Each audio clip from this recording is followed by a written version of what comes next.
few more things. So, one thing I was curious about, so if you expand the operational hours, I mean, what impact will that have on your operational costs? You're gonna need another person? Well, currently we have one full-time person and we had two part-time personnel back a year and a half or so ago, we eliminated one full-time position and we went to two part-time positions to get the amount of hours of coverage we need. Currently we have one full-time, one part-time enforcement officer, and we are looking to put that third person back on. It's not because of increase in violations, it's more of being able to cover the amount of hours that we need for the downtown for compliance. I guess my final question here. So my understanding is there's a surplus in the parking fund right now. Is that correct? Yeah. Right, there's a fund balance, yeah. Okay, so and the parking fund is supposed to be revenue neutral, right? Is that correct? Mm-hmm. No, that's not a true statement. We're supposed to present a balanced budget, but each year, the real world works that each year, sometimes you're going to spend more, sometimes your income's going to be up, sometimes your expenses will be up, sometimes they'll be down. You never go in with a balanced budget and spend 100%, not a cent more, not a cent less, recognize revenue of not a cent more, not a cent less. So what you said, that is not an accurate statement. But how much is the surplus again? At the end of FY13, our fund balance was $706,000. And suppose that nothing was done, so revenues, nothing was changed. How long would that surplus fund the parking fund? We would be out of money sometime in FY18. All things being equal. Okay, so this is really not an emergency. Okay, thank you. Thank you for your questions. I think other answers will be forthcoming. I'll go to the committee first. Well, Chris has been here. To go along with the city manager stated, and if we remember around 2007, oil was $70 a barrel. Then about a year or two later, it was $150 a barrel. Those all have important costs. Gas is cost more to drive around the city. Doing asphalt repairs costs more. So there's so many things that it goes up and down. You had the problem in the Crimea. Oil went up $4 a barrel, then it went up gas went up 10 cents in one day. All those have an effect. So there's no way that you can sit down there and budget out all those changes, unexpected changes that come. The parking committee, the parking department has to adjust to those, and sometimes they make surpluses, sometimes they have deficits. And to go with the question, like I said earlier, looking at the numbers, we would lose, with no change, we'd lose 1.7, we'd go into debt by $1.7 million by fiscal year 20.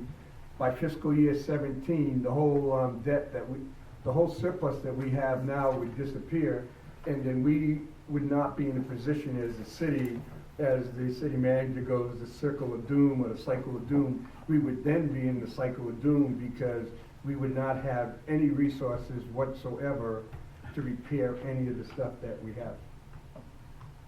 I'm going to regret saying that.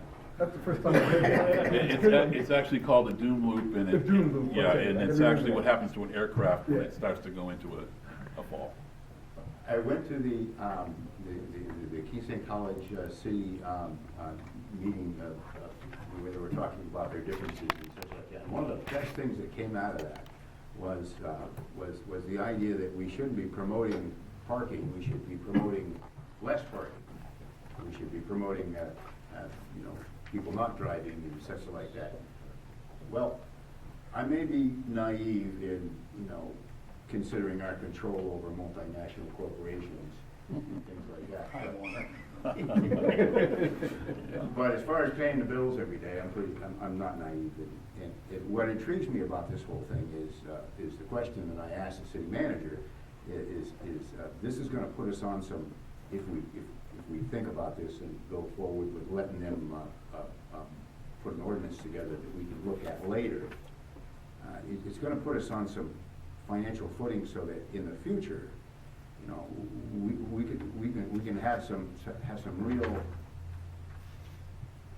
real ability to look at the solutions that we're gonna have to look at in the next couple, 3 years, you know, believing that people aren't going to lessen their need for parking and things like that. It's going to increase, and we're gonna need to deal with that in 2 or 3 years. So if we have an ordinance in place that's going to allow us to afford to pay back bonds that are gonna allow us to put in place some of the things that we really need, you know, I think that we ought to let the staff go ahead and put together some numbers and a plan that they can bring back to us later, that we can look at and put in place. Public comments, councilor comments?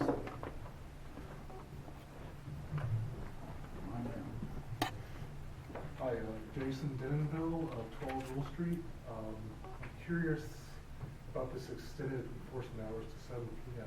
Did any businesses actually approach the city requesting those hours? They haven't approached the city. I have talked to some of the business owners in the downtown area and explained to them what our process is. And again, this was just to get an idea of from the city council on direction, and there'll be a lot more discussion when it comes out to the ordinance. What we have found is, again, the reason why we do what we do is to coincide with the hours of operations of the downtown businesses. That's the partnership that we have with the city of Keene with our businesses to make sure that they have the ability to have customers reach their store. So we will continue to discuss with them. We do communicate with a lot of the downtown business owners by Ginger Hill, our parking operations manager. She keeps them informed of what we're doing and the things that we're doing. Sure. More public? Councilors? Staff is still awake? Committee, what's your pleasure to proceed? Chances are we can recommend as the recommendation is saying here, directing staff to prepare an ordinance. We can have more conversation. Just one comment. Yeah, I will, despite my trepidation and tread cautiously, I will vote to move forward. At this point, it's only informational. We're directing city staff for the ordinance so we can actually read exactly what's being presented. When it is presented, like I said, I do have a lot of yellow and red flags that are flying in front of me, but I think we owe it to staff to at least proceed and put something solid in front of us to actually make a vote on. Any other comments prior to motion making? Move that the Finance Organization and Personnel Committee recommend that the report be accepted as informational and to direct staff to prepare an ordinance for first reading. Second. Motion and a second. I would say, as a comment, some very good comments came forth, and there's some questions that I think staff will have really good answers as this ordinance comes forward. Thank you. And there will be a lot more discussion. Sure, thank you, Mr. Chair. We did keep track of some of the questions that were going on, and again, we'll track through the meeting minutes. So Thank you. we do it all. Any last chance? Questions, comments? Committee? All in favor? All in favor? 5-0. Thank you all. No, it's not adjourned. It's, okay, now, I think it's over, but please turn the page. The final event of the evening, we have our capital improvements program. This is part of the budgeting process. It's the planning document that lays out essentially a 5-year plan.